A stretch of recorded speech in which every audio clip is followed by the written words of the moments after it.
Hello everybody, I'm Pam. I hope you remember me. It's been a while since I've seen you all. We've decided that we're going to try to do videos now for our project Kimberbell. So I see you guys the second Tuesday of every month. We've been doing it faithfully for a few years, and this is May and we missed April. So anyways, the April project that you all have already paid for is this cute little flamingo pillow, and everybody's been waiting for it. So anyways, we're gonna have the kits ready for you and you'll be able to pick those up, and then you can watch this video anytime you want to see how to do it. So we're gonna do this. In your kit, you're going to get everything to make the pillow, but you won't get the little 8x8 pillow. And the reason why we're not including that, some people will never make it into a pillow. You might want it as a wall hanging or whatever, but the pillow won't be included. You will get the cute little pink flower. And if you want to buy additional flowers, unfortunately, it's not sold separately. It's sold in a pack with many bright color flowers.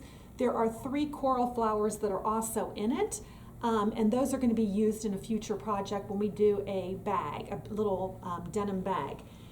It's also going to have some buttons, but not the Kimberbell buttons. So on my sample, I used the Kimberbell buttons. And the Kimberbell buttons come in a pack like this, so you've got some green and some aqua, some black and some pink. So we would have had to take all the pink ones out and had all these other buttons left over. So what we're doing is giving you a variety of pink buttons. Well, they'll be in your kit. And those you can sew on by hand like they recommend, or I do nothing by hand. I'm going to do all of mine on the sewing machine, and I'll show you how to do that as well. And then you're also going to get a piece of pink vinyl, and the vinyl, if you want to purchase additional vinyl, this one uses pink vinyl. You could do purple. It says be your own kind of beautiful, so you could do any color of vinyl that you want to do. But we do have the vinyl, we do have Kimberbell buttons, we do have the pink flowers, but you have to buy the entire package of flowers to do it. But that's what's going to be in your kit. Okay, and so when you get it, you're going to open it up and you're going to go to the flamingo file and choose the file format for you. So let's get started. Okay, the first thing that we're going to do is we're going to hoop our background fabric and our stabilizer. So when you get your directions and you look at it, it's going to tell you we're going to use the SF101 on the back of our background fabric. And you guys all know how to do that. That's going to give it some stability.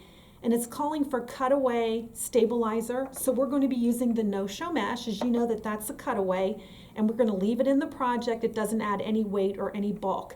They tell you to draw lines and center up your piece of background fabric in your hoop. You all know that we have the 4 marks, and so you're getting a 10.5 by 10.5 piece of background fabric. You're going to be cutting that down. You have plenty of room in there. So just hoop it, centering it the way that we always do that. And then we're just going to put this in and pull up our pattern.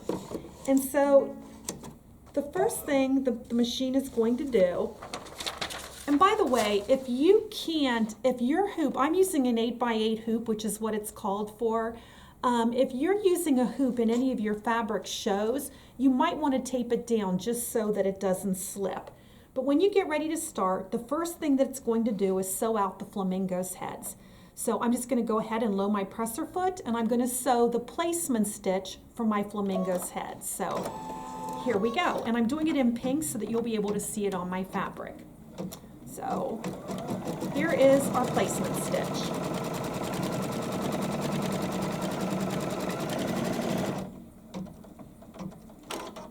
And there are 3 flamingos. It's going to do 3 placement stitches.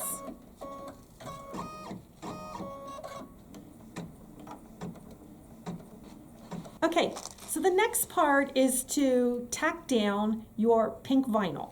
As you know, please remember that there is a plastic protective sheet over here that you need to peel away. Don't try to stitch through this. It dulls your needle, but if you stitch through it, it's much harder to take away. You're going to get a very generous piece of this, and they tell you to tape the edges. So you can tape the edges or hold it in place. Some of you might want to just cut 3 smaller pieces to try to save on this.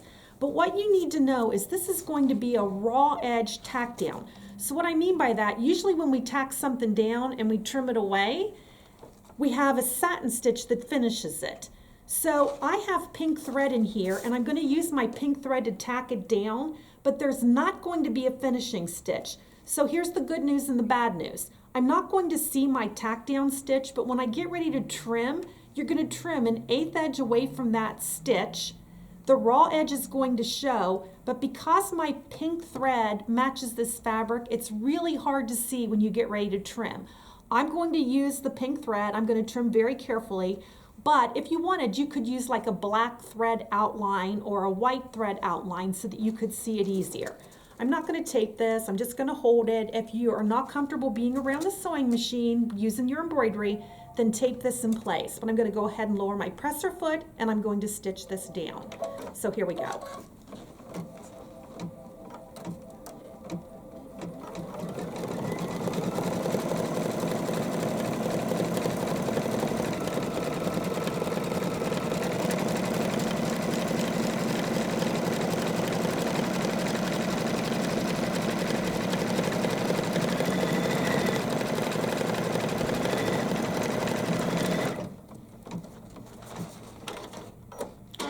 One down, 2 to go.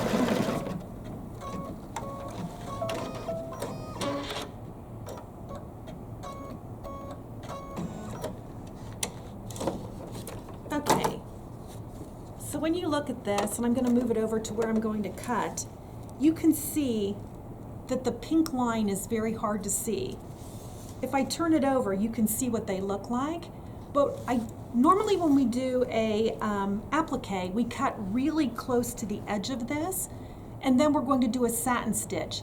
Now we're not going to do that. So what I'm going to do is I'm going to take my fine scissors, the smallest point that I have, and I want to trim about an 1/8 inch away from that line. So I'm going to go ahead and do that now. Okay, so now I've trimmed these, and I've trimmed a lot closer than an 1/8 inch because they are going to get ironed in place. So one of the reasons why they don't have you satin stitch is when you do a satin stitch, it really perforates the head a whole lot, and sometimes that will come off. So that's why they're just only doing the bean stitch, which makes it raw edge, but now we want to make sure we iron it in place. So if you have a small iron, you can just iron right in your hoop, and you want to get a press cloth or just a scrap piece of fabric, and we have this wonderful iron that Joyce loves, so you just want to hold it on there for about 10-15 seconds, but you do want to make sure that you iron those in place so that it holds it, so that if it's ever washed or whatever, they're not going to come off. Okay. And this one I can tell it's kind of poofy, so that means it's not ironed down well enough yet. And if you have those little irons, they work really well. This is Joyce's new favorite iron if you've been watching our Facebook Live, and it just happens to fit in this larger hoop. So I'm going to iron these down. Okay, so I can see they're good and ironed down now. And make sure that you've trimmed the way you want to trim, because once you iron it down, you can't go back and trim it, because once it's ironed, it's there permanently. Okay, so now I'm going to go back to my sewing machine, and the next thing we're going to do is part of its beak and its legs.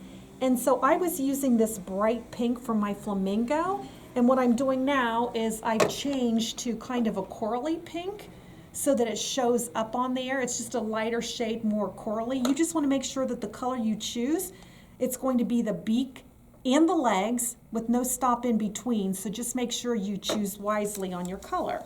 So I'm going to put this in, and we are going to stitch out the first part of their beak and then the legs. So we'll go ahead and do that.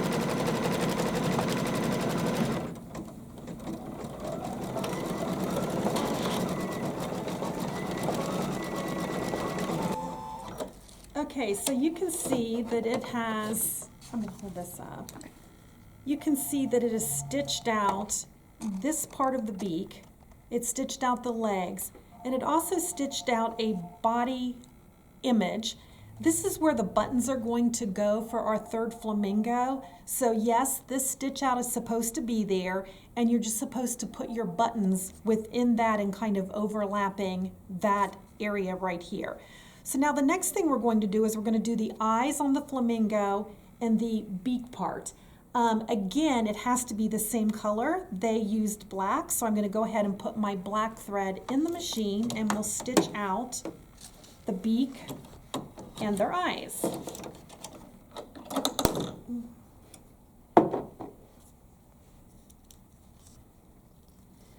And this whole time I've been using a white bobbin. Because I'm using the SF101 and a layer of stabilizer in my fabric, I'm not worrying about any of my bobbin thread showing. I will, however, change my bobbin thread when I get to the lettering. But now I'm going to go ahead and stitch out the beak and the eyes.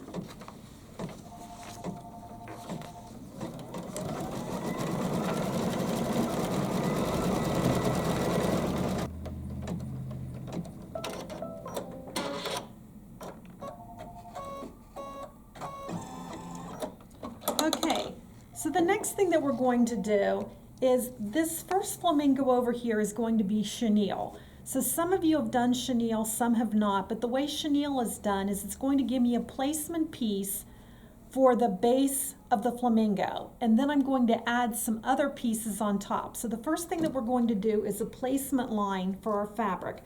So I'm switching back to my bright pink, and in your kit, you're going to get a piece of fabric that's about 3 by 10.5. So you're going to get a long piece of fabric like this, and you're going to cut it into 4 pieces. So they'll be 3 by 2.5. So once you cut, you're going to have 4 pieces. The first thing we're going to do is sew our placement line.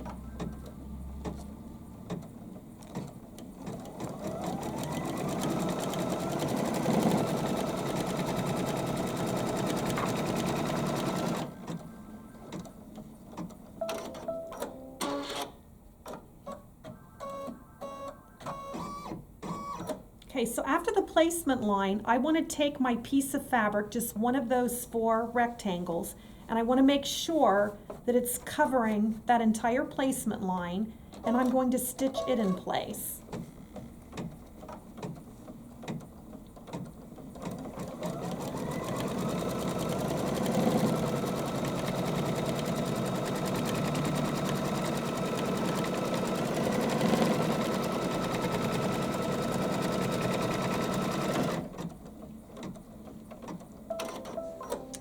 Okay.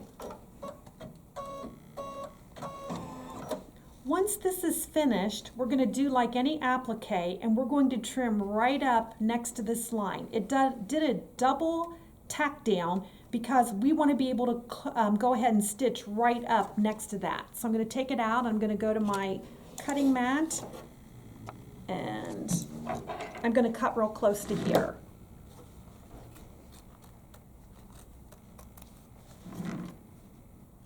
Now this is going to be our base piece. We're going to add 3 layers on top of this. And we don't care if this is a little frayed on the edges because it's a flamingo. So I'm just going to cut this right up next to that line as close as I can, but don't worry, it doesn't have to be perfect because we're going to end up fraying the whole thing. So here's my little flamingo, okay?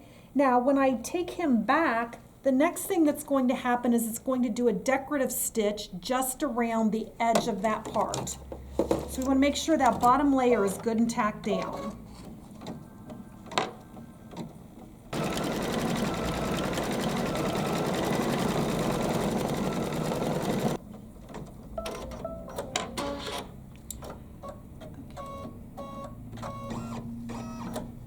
Okay, so if you notice on this, normally our tack down is a satin stitch, but this just has a decorative kind of like a candle wicking stitch.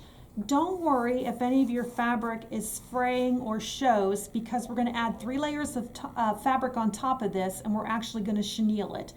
Before we do that, this flamingo is going to have a fancy little wing coming out of here. So I'm going to leave my pink thread in, and the next thing I'm going to do is just stitch out this fancy little wing. So let's go ahead and do that. And if you want, you can do the same color. You can use glitter thread. You can run 2 colors of thread through your needle. I'm just going to go ahead and use the 1 color of thread.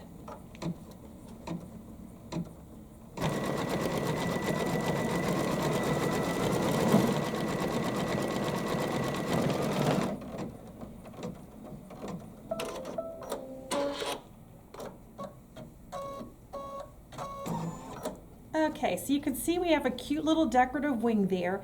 Now the next step is the chenille. And if you've never done chenille before, what you're going to do is take 3 pieces of fabric, all with the right sides up. So I've got all 3 right side up, and I'm going to lay these over top of this wing. It is going to baste around the outside of it, and then it's going to do some striping in the middle, which will allow us to chenille this fabric. So if you want to tape these down, you can. I'm just going to hold them in place, and I'm going to let it do its tack down and the chenille striping.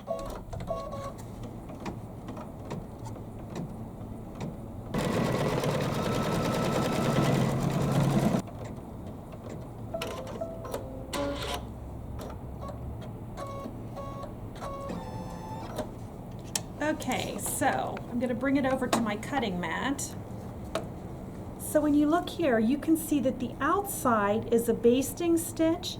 We needed to have something to show us where to trim the fabric, but we're actually going to take that basting stitch out in a minute.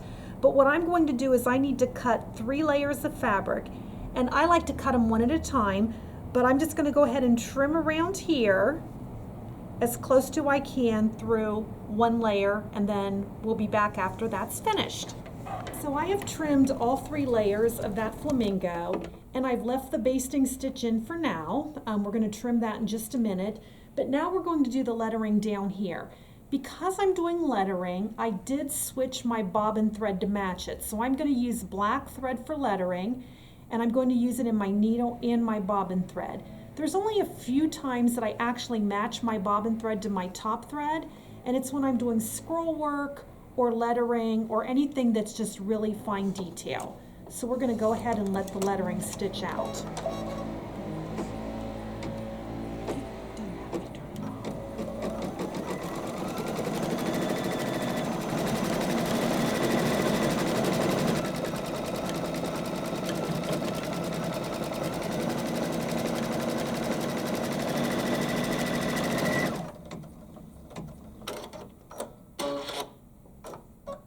Finish the words, and you will have a few jump stitches. And I don't know if you all have noticed, but whenever there's a jump stitch, if it's less than like 2 or 3 millimeters, it makes a jump stitch as opposed to knotting it. So those you're just going to have to trim.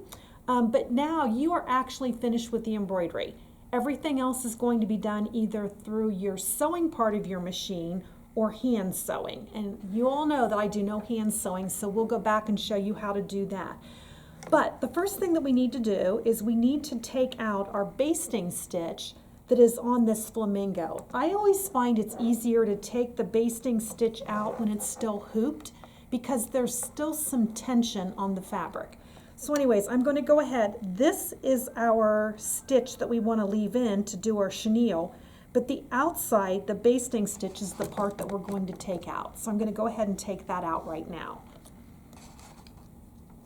So now I've taken the basting stitch out, and you can see that it's frayed, but we're actually going to fray it. This is part of our chenille process.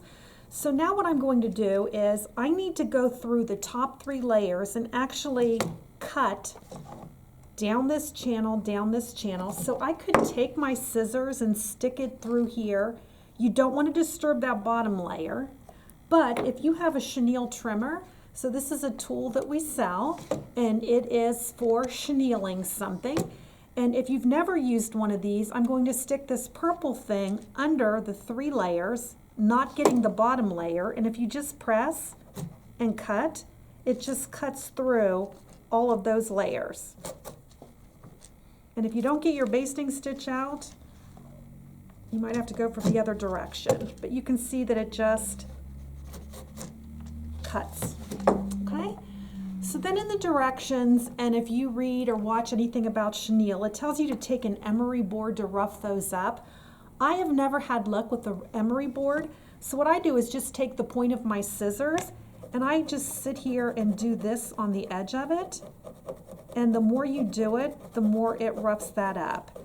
And if you can remember a chenille bedspread, I'm probably telling my age here, but you want it just to be kind of rough all the way around. And the more you rough it up, the more frayed it becomes. And that's why I said don't worry in the beginning if you had some rough edges around here, because the idea is to make it rough. So I just keep working it like this. And again, I think this is easier to do when it's in the hoop. So can you see how that's just fraying? And it kind of looks like chenille. Okay? So now we're going to trim this up and take it out of the hoop. So the chenille is finished. I've unhooped it. This is the way my project is going to look. When you started with a 10.5-inch square to build on. And now the directions are going to tell you that we need to trim it to an 8.5-inch square. So you can use any way to trim it to an 8.5 square, but most of you are familiar with the Kimberbell orange pop rulers. They come in a set. There are square and there are rectangle. We're going to be using the 8.5-inch square one today. And if I lay it on here, it's just a visual. I'm going to lay it and just visually center this. So that looks pretty good to me. Okay, so I'm going to hold it and cut it here.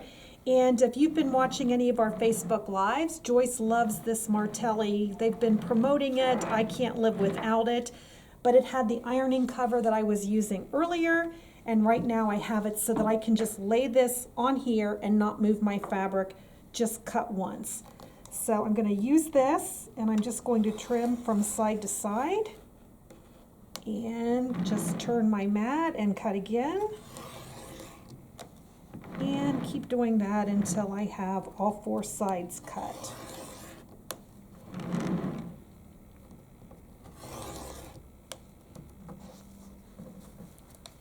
And I will take it out. Okay, so here is my 8.5-inch square. And now I am ready to add my borders. So you will be instructed how to cut your borders, and they're 8.5 by 1.5 and 10.5 by 1.5. So the 8.5s are going to go on first, and they have you sew them on the side first. So I'm just going to go ahead, put right sides together, use my 1/4-inch foot, and sew both of these on, and then I will. Okay, so now that I've got the sides sewn on, I'm just going to set my seam. Oh, let me put the, I don't want to iron on that mat, I want to iron on my ironing mat. So I'm going to set my seam, and I'm going to press out. And I'm going to set my seam, and I'm going to press out. Okay, and now I'm going to add my top and bottom borders the same way. So I will be back. Okay, so now I have my top and bottom borders on, and once again, I'm going to just set the seam and fold it out. And set my seam and press it out. Okay, so now we're ready to put our back on, and I believe that the directions tell you to go ahead and add your back, and then you're going to add your flower and your buttons by hand. I don't like to do it by hand. I do everything by my machine. Also, if you would add your back, there's no way that you can put those buttons on. So I'm going to show you again how I do my buttons and my little flower by hand. So you are going to get this kind of a flower in your kit. These actually come in a pack, which I mentioned earlier, and in the pack you get several colors. I will tell you that in a future project you're going to use the 3 coral colors on a bag. So that would take care of most of your flowers in the pack. But we went ahead and cut out just the pink one to give you in your pack. I know that we've used these before, and some of you cut them apart so that you can make this go like for 3 or 4 of them. I want a nice full flamingo, so I'm going to use this whole thing on my flamingo. And you're going to see, if you haven't used these before, that they have a drawstring that when you pull, it just kind of turns this into a blooming flower. So I just kind of pull and pinch. So if you wanted to make this 2 separate flamingos, you can, but I really want a full flamingo's body. So this is going to get sewn on right here, okay? So what I'm going to do, and they tell you you can glue this. I'm a sewist. I don't like to use glue on anything, but what I'm going to do is I'm going to put a needle on here, and I'm going to tie a knot on the back of this, just so that this doesn't come apart. So I'm going to take a minute, put a needle through here, and just make a knot as if I were tying something off so this won't come undone. So I'll be back. So here's my flower, and what I've done is I've just taken a regular sewing needle and threaded that excess through there, and I'm just going to turn it over to the back, and I'm just going to kind of put my needle through part of this and make a knot, just as if I were doing binding or sewing anything else. Okay, and I like to do it twice just so that I get a good knot on here. You can do it 2, 3, 4 times, but twice is really enough. And I'm going to make another little knot. So I'm just taking that and pulling it through there. Okay, so now I've got this flat little flower. And what I'm going to do is this flower goes here for his body or her body, okay? Now I could take the thread that I had in my needle already, and I could sew this down by hand. But what I'm going to do is I've put the pink thread back in my sewing machine. You all have, because you have an embroidery machine, you have a button sewing stitch on your sewing machine. So if you go to your buttonholes, so I'm going to go to my buttonhole category on my machine. You all have, it's different on every machine, so I can't really tell you which number or which file you're going to be using. But if you go to where your buttonholes are at, usually it looks like a button and has a line going back and forth through it. You will probably know that if you know your machine at all. So what I do, I took off my presser foot. So the only thing I have there is my ankle. And what I do is just lower my presser foot, and I am just going to sew this buttonhole, and it will start and stop when it is finished. So I'm going to lower my presser foot, and I'm just going to activate that, and it is just going to sew. It's basically going to do just a zigzag stitch without advancing the fabric. So I'm going to do that, cut the thread, and I'm going to move over, and I'm going to do it in a couple different places. So I just lift one of my flower petals, drop my presser foot, and sew it again. Oops. Helps if you drop.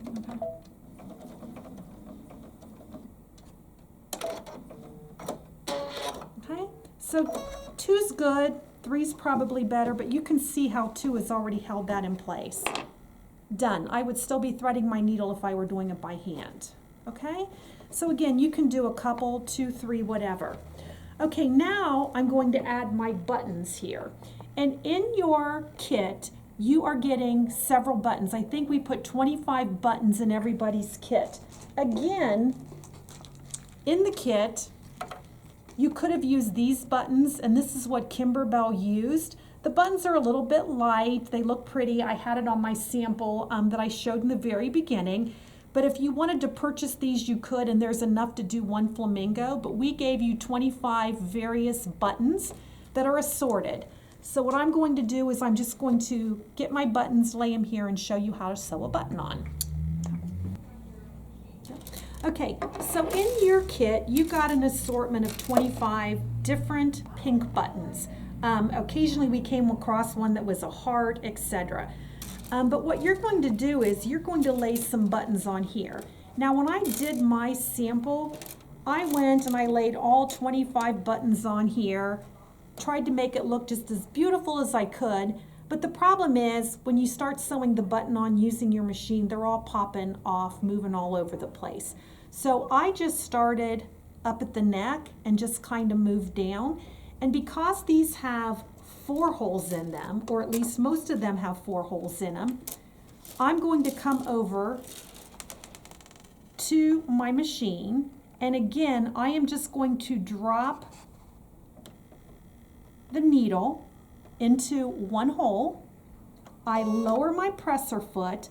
Now there are feet that hold this in place, and this is why they don't want you to do it by machine. You're going to be very careful doing this, but I'm going to hand crank the hand wheel towards me to make sure that it goes into both holes.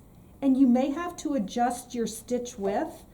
So these are kind of small buttons, so I may have to adjust it, and I'm going to keep making that width smaller until it just goes down into both holes, okay? Once it goes into both holes, I can just hit the start button, and it's going to sew that in place just like that, okay? And I usually run that twice because I never want to sew that button on again.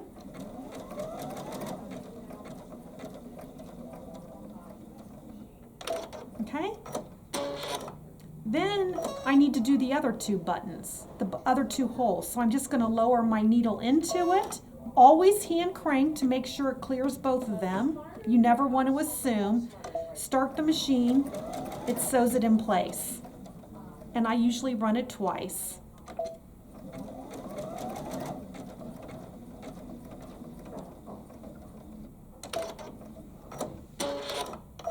So how easy is that?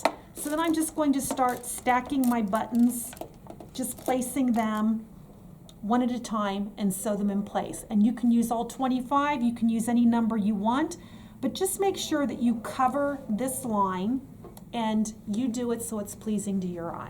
Okay, so I have now got all the buttons on, and it took a little longer because they all had 4 holes. If you have a lot of 2 holes, it goes much faster. But anyways, there are my flamingos. So the next thing you're going to do is get your backing ready, and this again will be sewn on the machine, but you're going to get 2 pieces of backing fabric. You guys are so lucky because in your kits we have this beloved flamingo fabric, which we do not have any more of, but you guys are lucky because it will be the back of your kit. So you have that on the back of your cute little pillow. I'm just using what I used on my front. But it's going to tell you, you're going to basically put a hem on 2 of the long sides. So I believe this is 7 by 10.5. So you're basically just going to turn it under twice and iron it. So that's what I've done on these sides. Then you're going to go to your sewing machine and just do a top stitch. So you're going to have 2 finished edges, and then the rest are raw edges. So now we're just going to sew things right sides together. So what you're going to do is you're going to, these finished edges are going to go towards the middle. So some people like their pillow back, the insert up and down, or you can do it top to bottom. It doesn't matter, it's however you want it. But we're going to lay these with the raw edges together so that I have one edge like this and one edge like this. And then we're going to go to our sewing machine and we're going to sew with a 1/4 inch edge. Don't sew off of the fabric, pivot here, because we're actually going to cut the corners. So I'm going to show you in a minute how to do that as well. But I'm going to go to my sewing machine and just do a square all the way around the pillow. Okay, so I've taken it to the sewing machine and I've just stitched around by a 1/4 inch the whole outside of it. And now we're going to trim our corners. And when we trim our corners, the easiest way is, and this is why I didn't want you to sew off, I wanted you to pivot. We're going to cut the corner at an angle like this, and then we're going to kind of trim in like this to reduce the bulk at the corner. So you're going to do that on all 4 sides, okay? And then you're going to turn the pillow out And when you turn the pillow out, this is one of my favorite tools here. And I can't live without it, but it is the precision point turner that looks like this. And you're going to use then to poke out all of your corners so that you don't poke through. So once you go through and poke everything out, you're going to go back to your ironing board and iron it, okay? And then you're going to go back to your sewing machine and you're going to stitch in the ditch all the way around here, creating the flange, okay? And when you're finished, you can either have a wall hanging, which will just be a flat piece, or you can stuff it with Kimberbell's 8x8 inch pillow. So here is the finished project. Here's the back with the cute flamingo on it. And like I said, you can either have a pillow or you can just have a flat wall hanging that's been pressed out. So if you want any of the items that we have here, feel free to call in. We've got the Kimberbell 8x8 inch pillows. They run about $9.99. This is my favorite, which is the precision point turner. And I just wanted to show a few of the other things. These are those flowers. These are their summer collection, I believe.